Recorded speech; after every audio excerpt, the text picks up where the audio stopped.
नमस्कार, मैं हूं रीना और आप देख रहे हैं विंद भारत। गांधी परिवार के युवराज राहुल और शाही परिवार के महाराज सिंधिया की दोस्ती कितनी पक्की थी यह तो आप सभी भली भांति जानते ही होंगे। सिंधिया के कांग्रेस छोड़ने से पहले दोनों के बीच काफी गहरी दोस्ती थी। दोनों के बीच दोस्ती इतनी गहरी थी कि साल 2019 के लोकसभा चुनाव में कांग्रेस को मिली हार के बाद कांग्रेस के कई बड़े दिग्गज नेता राहुल गांधी के खिलाफ हो गए, लेकिन ज्योतिरादित्य सिंधिया उनके साथ एक सिपाही की तरह खड़े रहे।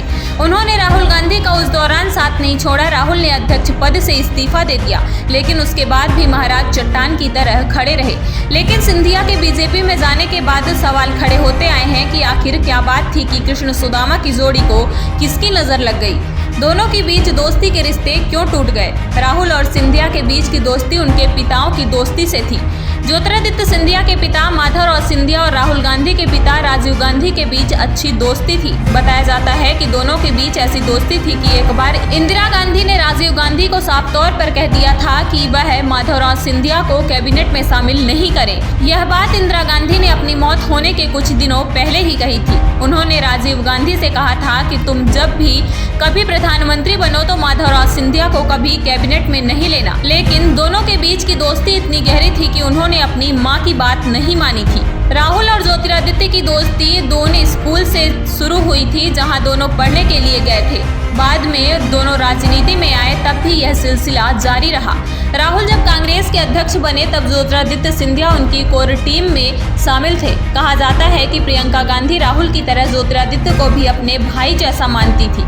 कई बार जब ज्योतिरादित्य सिंधिया किसी मुद्दे पर राहुल से सहमति नहीं होते थे, तब प्रियंका बड़ी बहन की भूमिका में आ जाती और दोनों की सहमति बनाने का रास्ता तैयार करती थी। कांग्रेस अध्यक्ष बनने के ठीक बाद राहुल गांधी ने पार्टी में पुराने नेताओं की जगह नए चेहरों को आगे लाने का खाका तैयार किया था।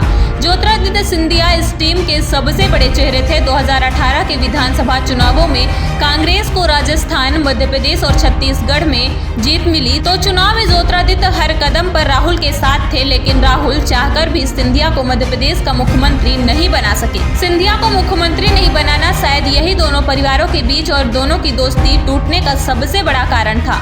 जब कमलनाथ कांग्रेस के मुख्यमंत्री बने तो शुरुआत में सिंधिया और कमलनाथ के संबंध काफी अच्छे थे, लेकिन जैसे जैसे सरकार में दिग्विजय सिंह दखल बढ़ता गया, वैसे ही सिंधिया के लिए मुश्किलें खड़ी होती गई।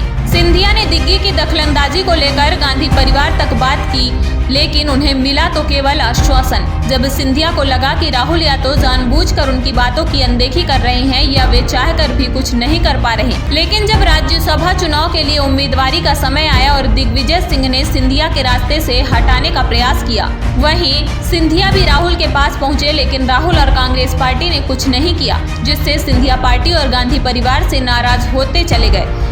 इसके बाद ही उन्होंने कांग्रेस छोड़ने का फैसला किया और उन्होंने अपने विधायकों को बीजेपी में लाकर कांग्रेस सरकार गिरा दी।